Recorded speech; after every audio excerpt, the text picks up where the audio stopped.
Hey, good morning. Good morning. It's Tuesday Talks at 10:30. This is Connecting to Spirit with Stacy. My name's Stacy Niedenthal.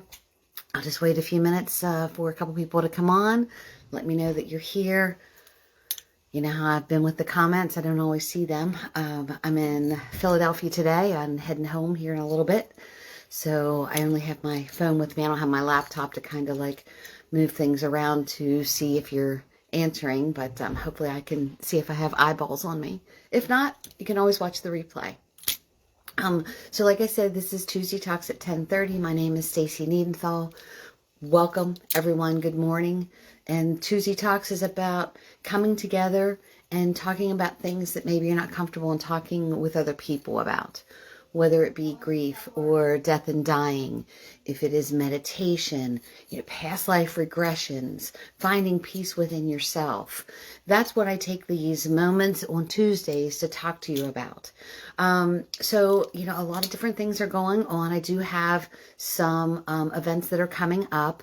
I don't have my calendar in front of me, so you'll have to check the event page to see what's coming up. But like I said, I'm here in Philadelphia right now.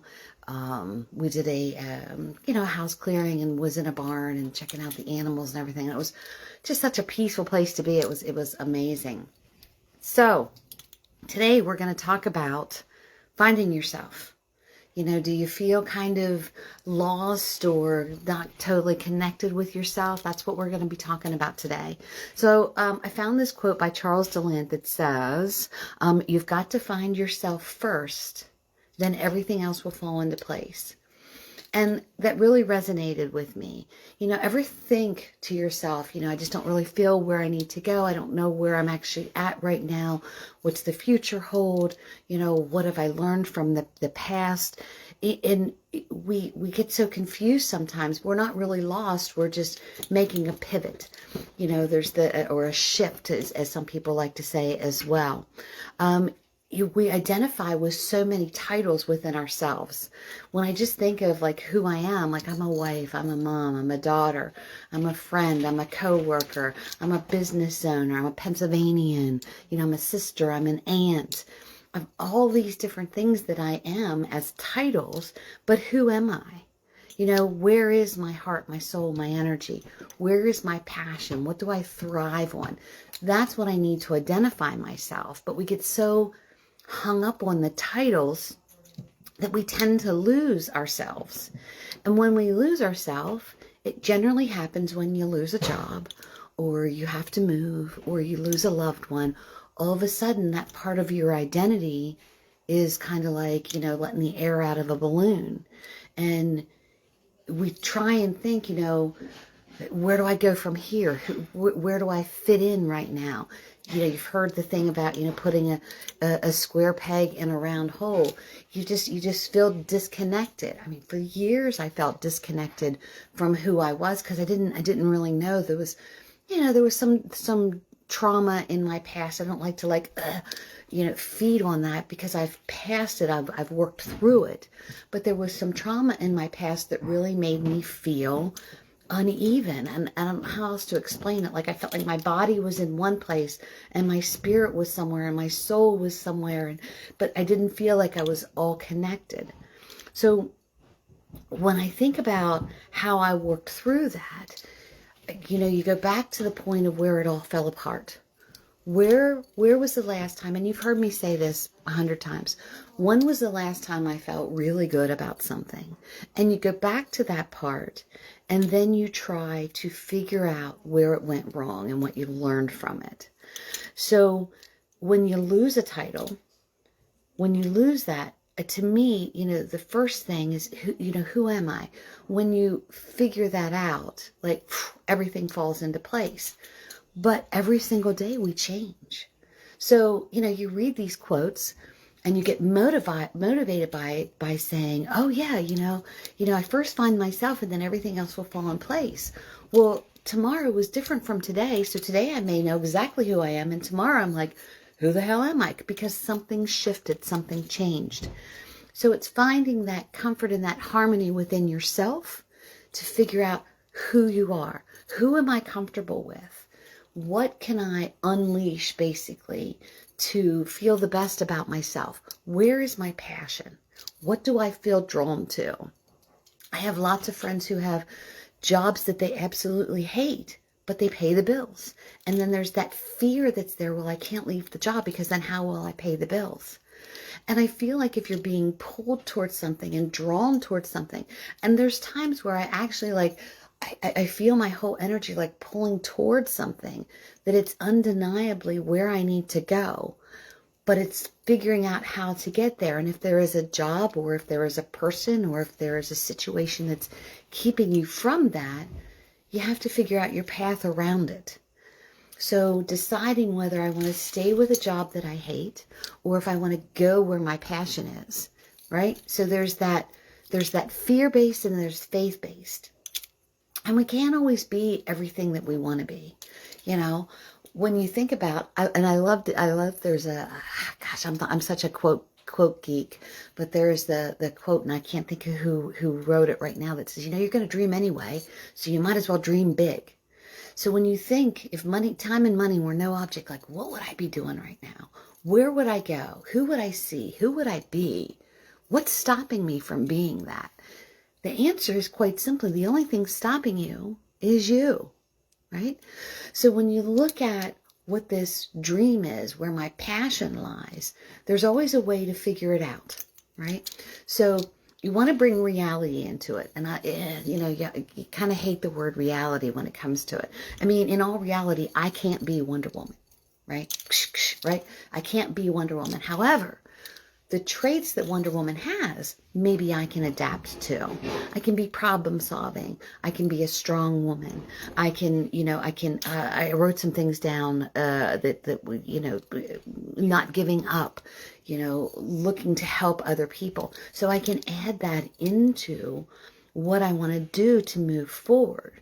I truly, I feel so drawn to heal the world, to make this world a better place, to find that calmness within yourself, to be able to feel good about yourself and help others feel good about themselves.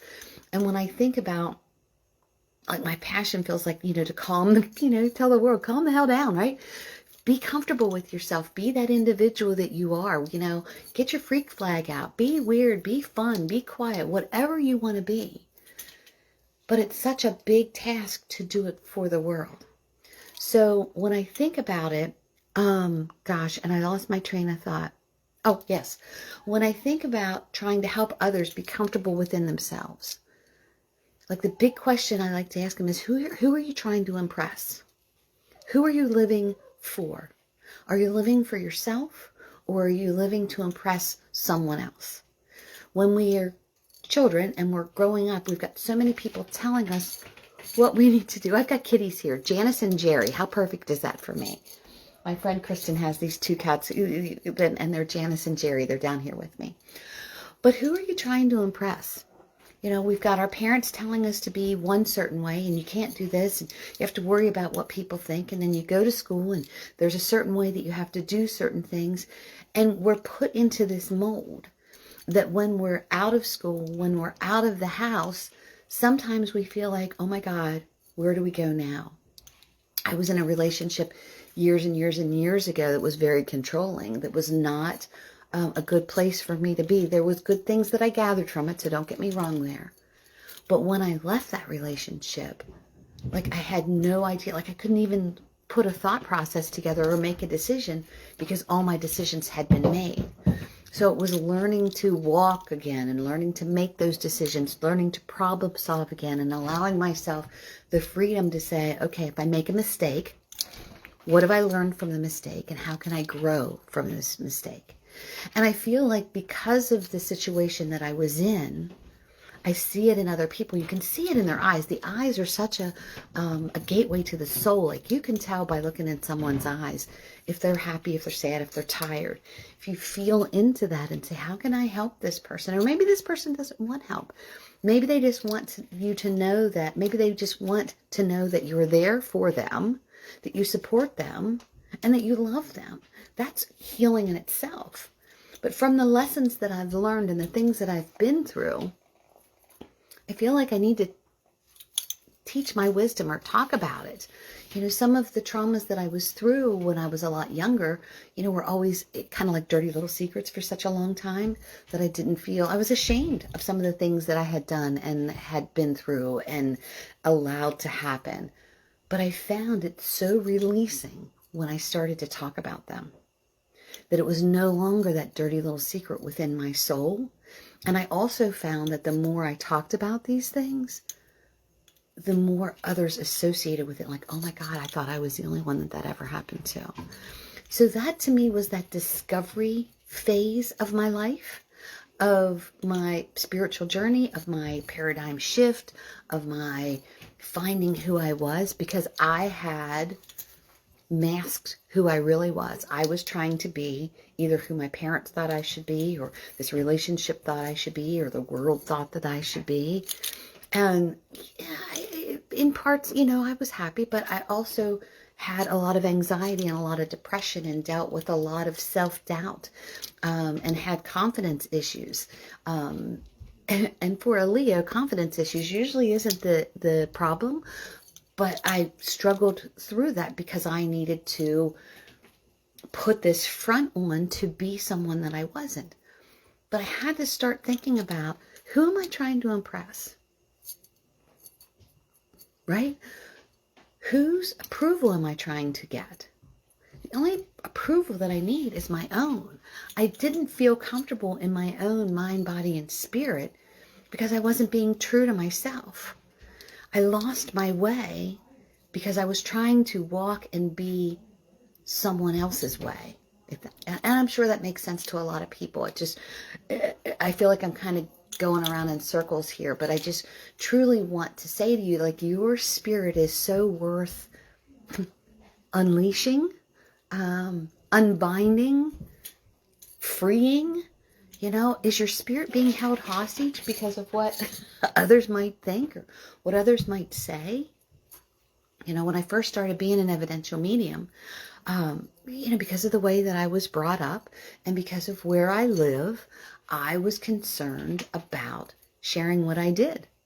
You know, I didn't want to get into confrontations with anyone. I didn't want to have to defend what I did or defend who I was. And then I thought to myself, why do I have to defend it? If I'm not for you, that's cool. You know, I'm cool with it. I don't need to defend it. I don't need to make you want to be my friend or enjoy my company. Those who understand who I am, those who feel my vibe will be drawn to me. And I put that intention out. Bring those to me that I can help. And those who are argumentative about what I do, you know, keep them at bay. Protect me from that. And it's worked so far for 8 years, where I'm drawn to certain people and certain people are drawn to me. And I can truly tell you that when I opened up and started this spiritual journey, started looking deep within myself, started releasing those things that were kind of, I don't know, clogging up the works, I finally found who I was. I finally found Stacy. Like, oh my God, like where have you been? Comfortable in my own skin, and you know, the depression and the anxiety. I had more anxiety than I did have depression. It seems like those two always fit together, but if you're anxious, it depresses you. If you're depressed, you get anxious, right? So the anxiety attacks, you know, all of a sudden stopped. And I realized that those anxiety attacks that I was having was because I was trying to please others. Right? So this quote that says, when you find yourself, everything else will fall into place. It's, who am I? What was I meant to do? Who was I meant to be today? Tomorrow may be different. And when I'm comfortable with that, like, the day will go a lot smoother because I'm going to find more balance, more alignment.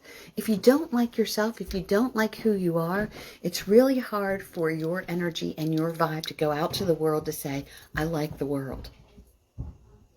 If you truly love yourself and you're working on yourself, then the vibe goes out to the world that let's work together. Let's show love to each other. If nothing else, love. I mean, energy is so warm and inviting, and I always see energy and like this blue with white glow on the outside. And it just feels like it's just this warm jacket that needs to go around you, or this warm fuzzy blanket. And in that blanket, there's flaws. You know, you snag the blanket, or the blanket tears, or, you know, the lights go out in the energy, but it's reigniting that. There's always that spark within you, but it's finding that. And it can be hard. It can be a hard thing to walk through, you know, when I had to, I mean, God, and I went to not putting any counselors or therapists down, but I went to so many counselors and therapists that to me made it worse. And the reason why it made it worse is because I was very defensive. Defensive? Yeah, I defended every single thing that I did, and there was always a reason why. There was always an excuse why. And none of the therapists were able to like get underneath of that. I did have one. But sitting and talking when I was going through that was one of the hardest things to do, because I couldn't even put a word on an emotion. I didn't know what mad, sad, happy, glad was, because I was kind of numb to everything. So it's taking that deep inner journey within yourself and finding your own flaws, right? But being comfortable within them, because that's what makes you who you are. If you're perfect, nobody's going to want to be around you, because they can't measure up to you.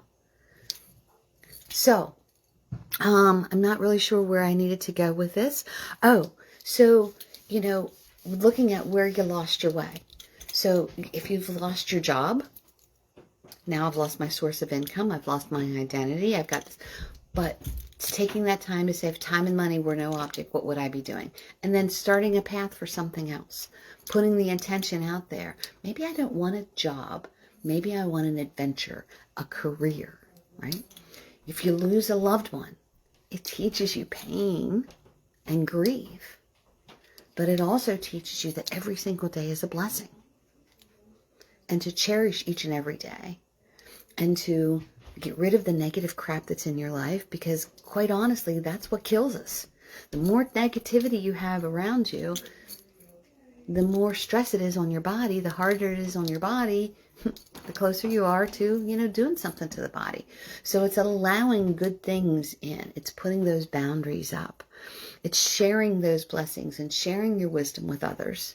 And that can truly bless you. When you give to others and help others, it makes you feel good.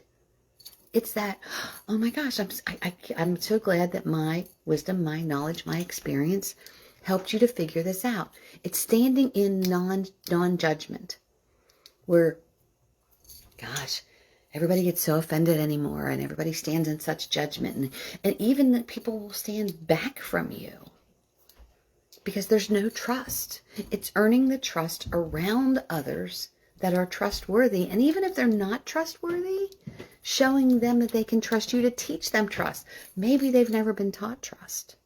It's discovering what makes your heart full and sharing that. It's discovering the flaws that are within yourself, working through that and sharing that experience. It's discovering what makes you happy and where your passion is and sharing it. You can't be the hoarder that keeps everything in and not sharing it.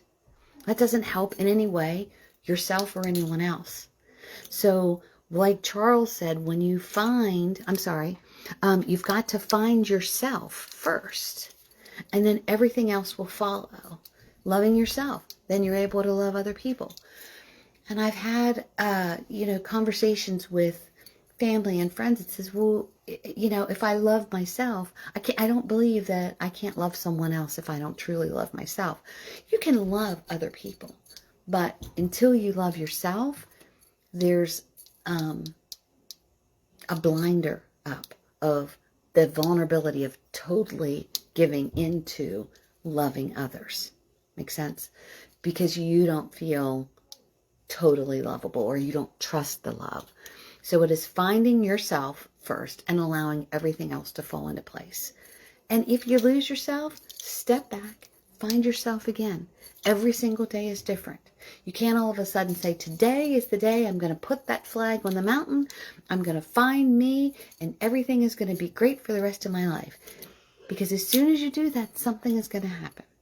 Like I said, the job, a move, you lose someone. You know, life can be wonky. I don't know how else to say it.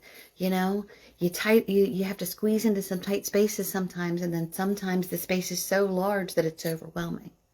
It's calling in good friends that can help you and to be there with you, but it's trusting within yourself, trusting your own intuition within yourself, loving who you are, and then sharing that love with someone else.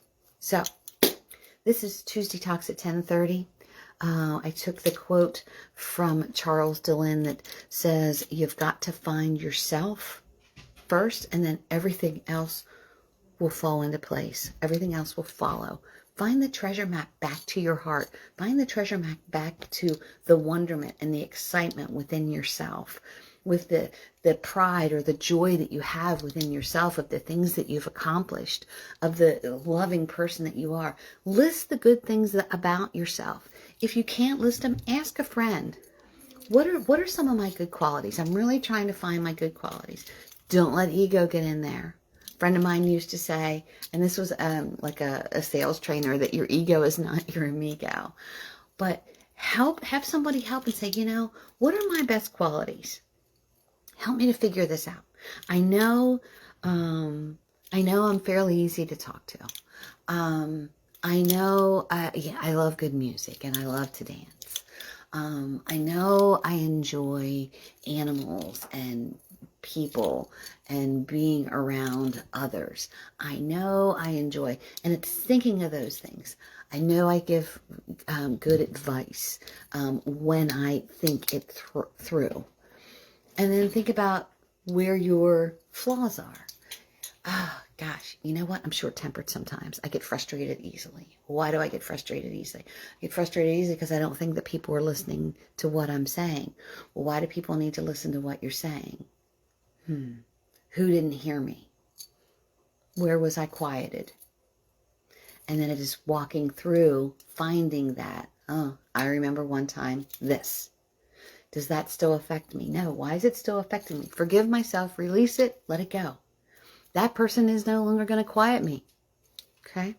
So it is finding your way back to yourself so that everything else can fall into place. Make sense? All right, guys. This is Tuesday Talks at 10:30. I'm here in Philadelphia. Today I will be home a little bit later today. So if you have an appointment with me, don't think, oh my God, why is she in Philly? I have an appointment with her tonight. But I'll be home in a little while. But it's been a truly good blessing to be able to kind of think this through from another perspective of being lost within yourself, looking for yourself, and then helping others that might have the same situation that you once had. All right, guys, I pray that you all are living the life you love and loving the life you live. If not, you're the only one that can change it.